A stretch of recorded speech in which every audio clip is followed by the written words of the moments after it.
I'm Steve Clark with Dr. Art Evans, entomologist, and this is What's Bugging You, a fond look at the animals we love to hate. Art, your focus is beetles. There's a particular name for that. Oh, the order Coleoptera. So you're a coleopterist. Coleoptera means sheath-winged, and it refers to the fact that their forewings are thick and leathery or hard and shell-like. Well, let me ask you this. What makes a beetle rather than some other sort of bug? I mean, what's the difference? First of all, their forewings, the elytra, are unique to beetles. They also have chewing mouth parts, which aren't necessarily unique to beetles. They develop by complete metamorphosis, which many other insects do as well. But that combination of characteristics, chewing mouth parts, complete metamorphosis, and elytra, makes them unique among other insects. What's the option to the complete metamorphosis?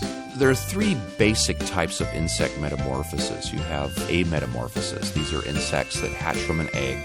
They look like a small version of the adult, and as they molt or shed their exoskeleton and get larger and become sexually mature, they never ever have wings. What's an example of that? Silverfish. Then you have insects that develop by gradual metamorphosis. These are crickets, grasshoppers, praying mantises, cockroaches, termites, true bugs, things like that, where the young insect hatches from the egg, and as it goes through its different stages, each stage punctuated by a molt or shedding the exoskeleton, they do have wings, and their wings develop on the outside of the body. Eventually you'll see very distinct wing pads. And then they have that last molt, and they're an adult. They're fully winged, sexually mature, ready to go. In insects with complete metamorphosis, you have four very distinct stages: egg, larva, pupa, and adult. And those larvae have different names depending on what kind of insect we're talking about. It could be a maggot, it could be a grub, a caterpillar. But any wing development that you see happens internally, and you see no hint of wings at all until you get to that pupal stage. And when they emerge from the pupal, full-blown adult, ready to go. Usually. There's a couple of minor exceptions, which we won't go into today. And all beetles go that route? Yes, complete metamorphosis. There are some beetles that have a modified type of metamorphosis called hypermetamorphosis, and we see this in beetles and other insects too that are parasites.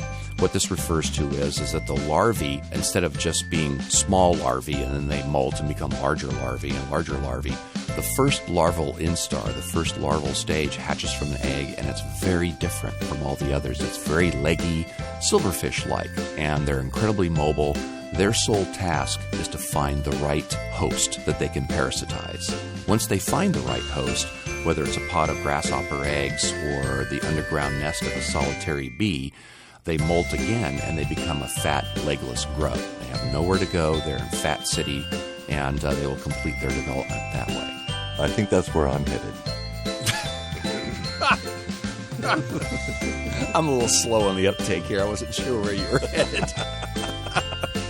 The fat, legless grub. Dr. Art Evans is the author of Beetles of Eastern North America. You'll find the What's Bugging You archive and a link to Art's Facebook page at ideastations.org/radio/bugs.